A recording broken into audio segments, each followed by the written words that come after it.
जय हिंद साथियों। दोस्तों, स्वागत है आपका हिंदी के प्रैक्टिस सेट नंबर 48 में। इससे पहले हम हिंदी के 47 प्रैक्टिस सेट कर चुके हैं और उम्मीद करता हूं कि आपने उन सभी प्रैक्टिस सेट को किया है। और अगर नहीं किया है तो प्लेलिस्ट से आप जाकर सारे प्रैक्टिस सेट कर सकते हैं, ठीक है। तो चलिए बिना समय गंवाए हुए आज का प्रैक्टिस सेट शुरू करते हैं। आज का प्रैक्टिस सेट नंबर 48 का पहला क्वेश्चन है, निम्नलिखित ध्वनियों में से कौन सी दंत्योष्ठ है। तो था या तो तावर का है, ये नहीं है। ये पावर का है, ये भी नहीं है, ठीक है। तो ये भी पावर का है, तो ये भी नहीं है, ठीक है। वह जो होता है वो दंत ओष्ठ होता है, ठीक है। तो ऑप्शन नंबर डी सही हो जाएगा। अगला क्वेश्चन है, समान अधिकरण शब्दों के मध्य में किस विराम चिन्ह का प्रयोग होता है। तो समान अधिकरण शब्दों के मध्य में जो अल्प विराम का प्रयोग होता है, ठीक है। तो ऑप्शन नंबर बी सही हो जाएगा।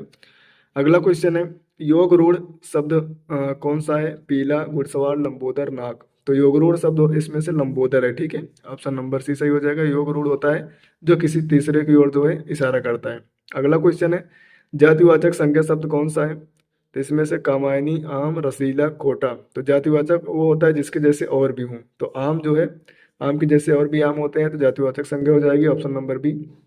अगला क्वेश्चन है, वह मुझसे अलग रहता है, रेखांकित शब्द के आधार पर बताइए कि यहाँ कौन सा कारक है। तो मुझसे अलग रहना, अलग रहना आप जानते हैं कि यह जो है अपादान कारक होता है, ठीक है। क्योंकि कर्ता ने कर्म को करण से के लिए संप्रदान अपादान से अलग होने के लिए, ठीक है। तो अपादान से और अलग होने की जब बात आए तो वहाँ पर जो है अपादान कारक हो जाता है, ठीक है। तो ऑप्शन नंबर बी सही हो जाएगा।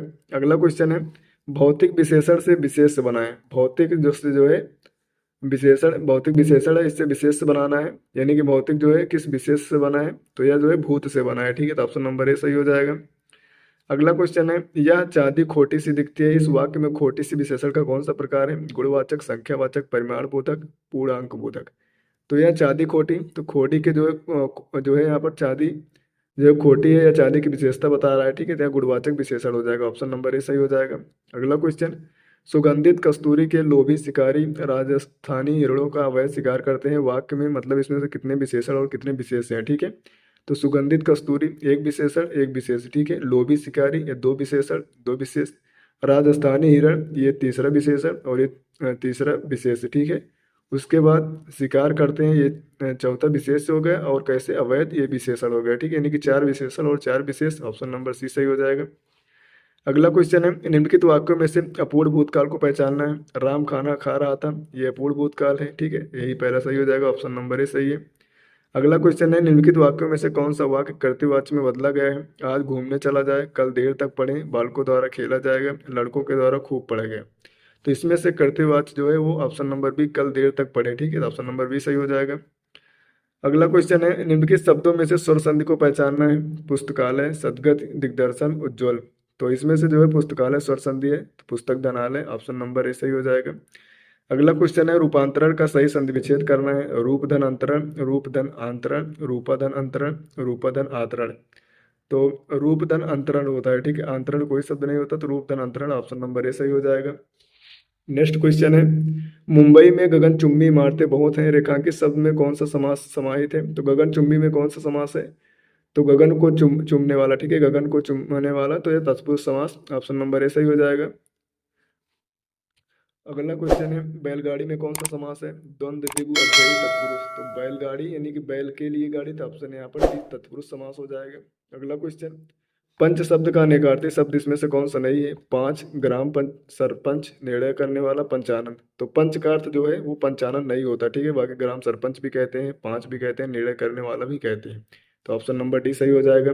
दोस्तों, अभी तक टेलीग्राम चैनल को ज्वाइन नहीं किया हो तो लिंक डिस्क्रिप्शन में है, टेलीग्राम को ज्वाइन कर लो। वहाँ पर इसका पीडीएफ, साथ ही जीके जीएस का क्विज भी करवाता हूँ, और आपको कोई हैंडराइटेड नोट्स, प्री बैच कुछ भी चाहिए मैं वहाँ पर आपको प्रोवाइड कराता रहता हूँ, ठीक है।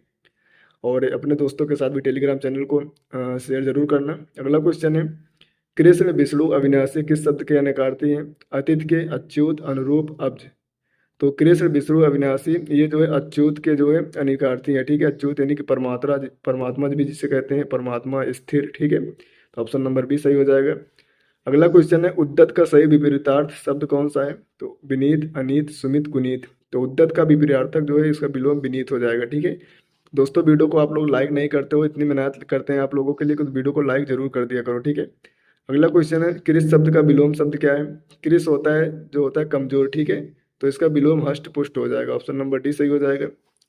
अगला क्वेश्चन है, निम्नलिखित में से शिव का पर्यायवाची शब्द क्या है? शिवालय, रुद्र, रुद्राक्ष, हरि।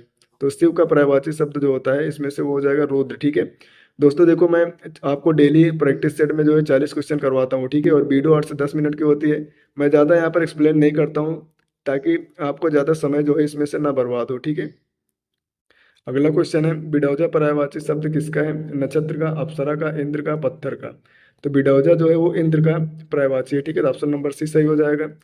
अगला क्वेश्चन है, भयभीत होना के लिए सही मुहावरा क्या है? कलेजे पर सांप लौटना, कलेजे पर पत्थर पड़ना, कलेजा धक धक करना, कलेजा मुंह कुआना।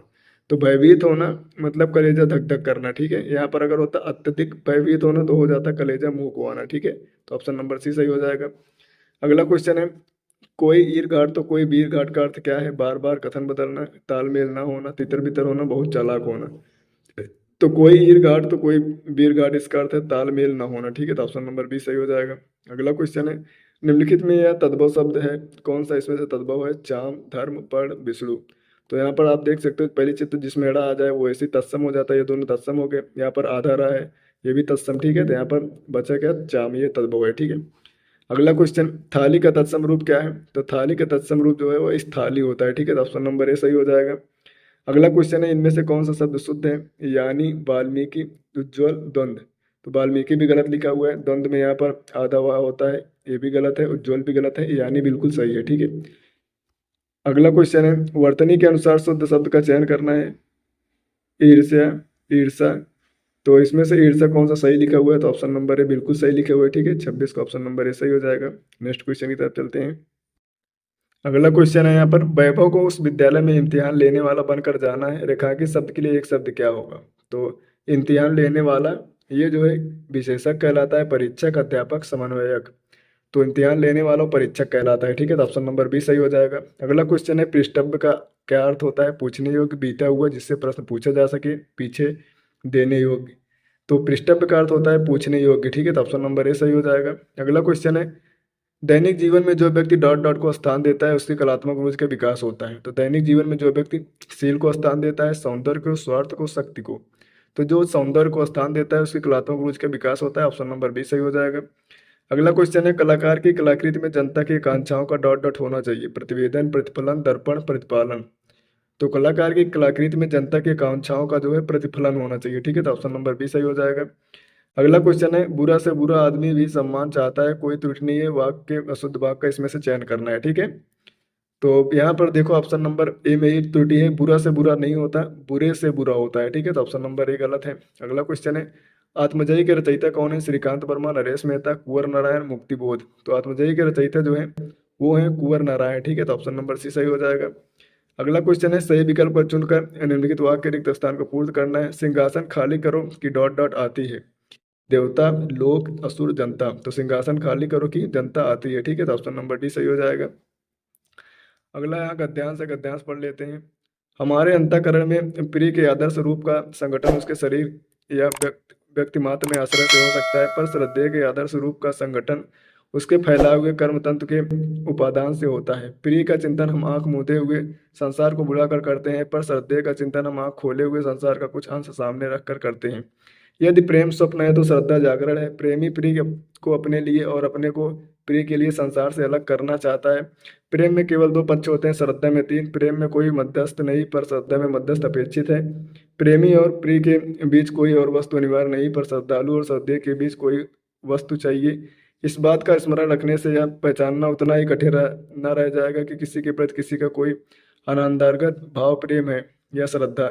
यदि किसी का भी काव्य बहुत अच्छा लगा, किसी चित्रकार का बनाया चित्र बहुत सुंदर ऊंचा और हमारे चित्र में उसका भी यह चित्रकार के प्रति एक श्रद्धा भाव उत्पन्न हो तो वह श्रद्धा है, क्योंकि यह काव्य या चित्र रूप मध्यस्थ द्वारा प्राप्त हुआ है।